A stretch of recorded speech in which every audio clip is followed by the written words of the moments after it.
വഴുതനങ്ങ ഇഷ്ടമില്ലാത്തവരാണോ നിങ്ങൾ എന്നുണ്ടെങ്കിൽ ഇതൊന്നും എന്തായാലും ട്രൈ ചെയ്ത് നോക്കണം കേട്ടോ. ഇത് കാണുമ്പോൾ തന്നെ നിങ്ങൾ സ്കിപ്പടിച്ച് പോകുമെന്ന് എനിക്കറിയാം. പക്ഷേ ഒരു പ്രാവശ്യം ഇതൊന്ന് ട്രൈ ചെയ്ത് നോക്കുക, ചിലപ്പോൾ ഇഷ്ടപ്പെട്ടാലോ. അപ്പോഴേ ഈ വഴുതനങ്ങ എന്ന് പറയുന്ന സാധനം ഉണ്ടല്ലോ, നമ്മുടെ എന്താ പറയുക, നമ്മുടെ ബ്ലഡ് ഷുഗർ മാനേജ് ചെയ്യാൻ വേണ്ടിയിട്ട്, അതുപോലെ നമ്മുടെ ഡൈജഷൻ പ്രോപ്പറാക്കാൻ വേണ്ടിയിട്ട്, നമ്മുടെ ഹേർട്ടിൻ്റെ വെൽത്തിന് വേണ്ടിയിട്ട്, നമ്മുടെ വെയിറ്റ് മാനേജ്മെൻറ്റിന്, ഇതിനെല്ലാം ഒരു ബെസ്റ്റ് സാധനമാണ് കേട്ടോ വഴുതനങ്ങ. ഇത് എത്ര പേർക്ക് അറിയുമെന്നുള്ളതൊന്ന് കമൻറ്റ് ചെയ്യണേ. അതുപോലെ തന്നെ ഇത് നമ്മുടെ മലയാളികളുടെ രുചിയിൽ നമ്മുടെ ഉള്ളി മുളകും പുളിയും ചമ്മന്തി ഇല്ലേ, ഏകദേശം ആ കണക്കിലൊക്കെ നമുക്ക് കൂട്ടാട്ടോ.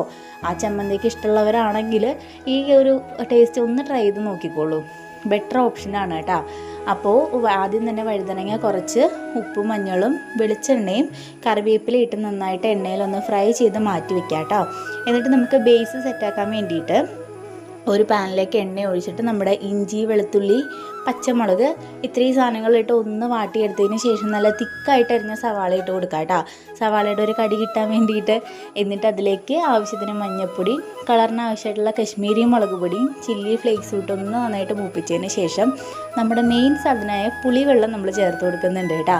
പുളിവെള്ളവും കൂടി ഇന്ന് ചേർത്ത് നന്നായിട്ടൊന്ന് മിക്സായി വരുമ്പോൾ അതിനകത്തേക്ക് വറുത്ത് വെച്ച വഴുതനങ്ങയും കൂടി തട്ടിക്കൊടുക്കുക, നന്നായിട്ട് മിക്സ് ചെയ്തെടുക്കുക കേട്ടോ.